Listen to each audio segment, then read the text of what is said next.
Les opposants au mariage gay manifestent une nouvelle fois ce soir aux abords du Sénat. Caroline Mière, vous êtes sur place pour BFM TV. Les opposants manifestent pour dénoncer la surdité des sénateurs.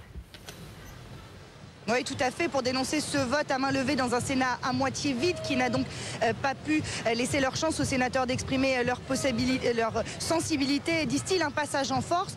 Ils sont là également pour dénoncer cette tentative d'intimidation. En effet, le calendrier a été accéléré. On n'attendait pas le retour de la loi à l'Assemblée nationale avant le 20 mai prochain. Elle passera finalement devant les députés dès mercredi. Certains ici nous expliquent que c'est la volonté du gouvernement que de valider cette loi une bonne fois pour toutes avant la prochaine grande mobilisation prévue le 26 mai prochain. Alors vous le voyez, il commence à y avoir du monde derrière moi.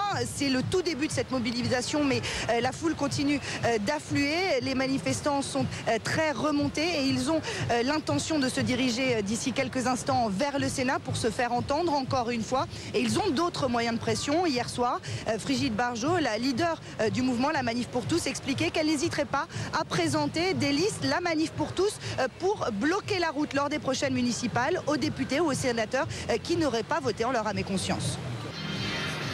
Oui, tout à fait. Cette mobilisation, elle a été prévue en toute dernière minute. Elle est encore en train de prendre forme, mais elle ne devrait pas tarder à s'élancer en direction du Sénat. Effectivement, des manifestants sont très remontés après ce passage en force, disent-ils. Un vote à main levée dans un Sénat à moitié vide, un vote qui n'a pas pu permettre à tous les sénateurs d'exprimer leur sensibilité.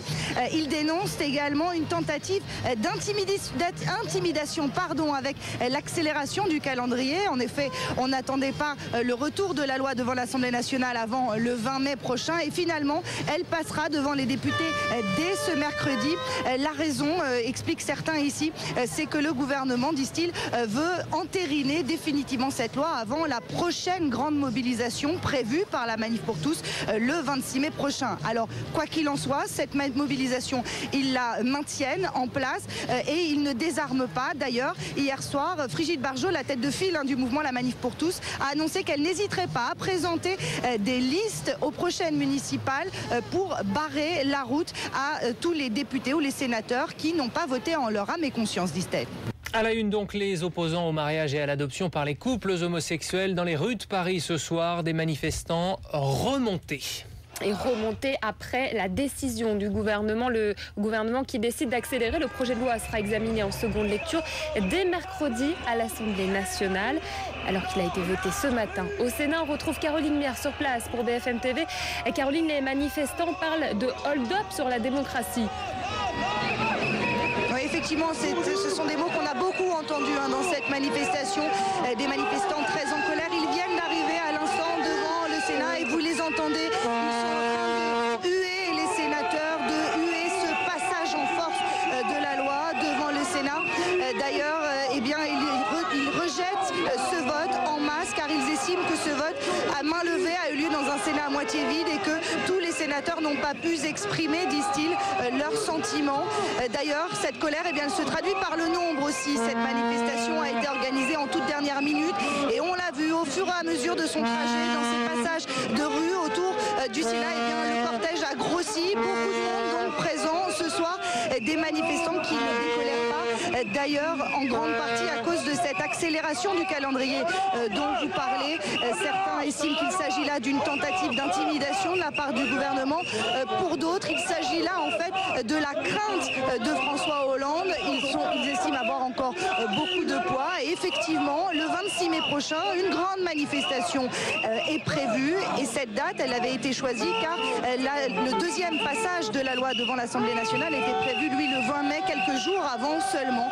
Des manifestants donc encore très mobilisés qui ont prévu de très nombreuses actions dans les jours à venir, des actions quotidiennes. Et d'ailleurs, mercredi prochain, jeudi et vendredi, ils l'ont annoncé, ils seront sous les fenêtres de l'Assemblée nationale. Des manifestants très remontés après que le gouvernement a décidé d'accélérer. Le projet de loi sera examiné en seconde lecture dès mercredi à l'Assemblée nationale, alors qu'il a été voté ce matin au Sénat. On retrouve Caroline Mière sur place pour BFM TV. Caroline, les manifestants parlent de hold-up sur la démocratie.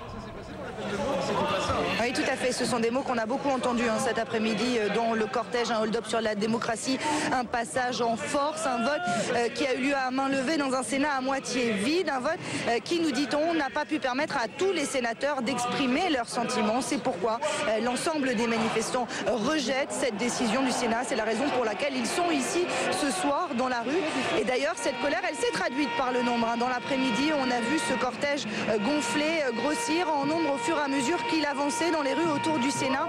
Des manifestants qui se sont mis à huer dès qu'ils sont arrivés ici sous les fenêtres du palais.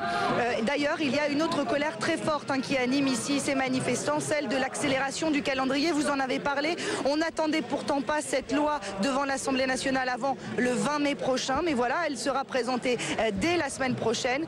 Ici, on nous l'explique par la peur, la crainte du gouvernement, la peur de la rue. Des mobilisations, eh bien, il y en a eu en nombre et souvent extrêmement importantes. Ils estiment donc que c'est leur force et c'est ce qui pourra à nouveau faire plier l'Assemblée nationale. Des actions, eh bien, il va continuer à y en avoir de ce même ordre, des actions quotidiennes, nous dit-on, en tout cas, mercredi, jeudi et vendredi prochain. Les manifestations de la Manif pour tous seront devant les fenêtres de l'Assemblée nationale.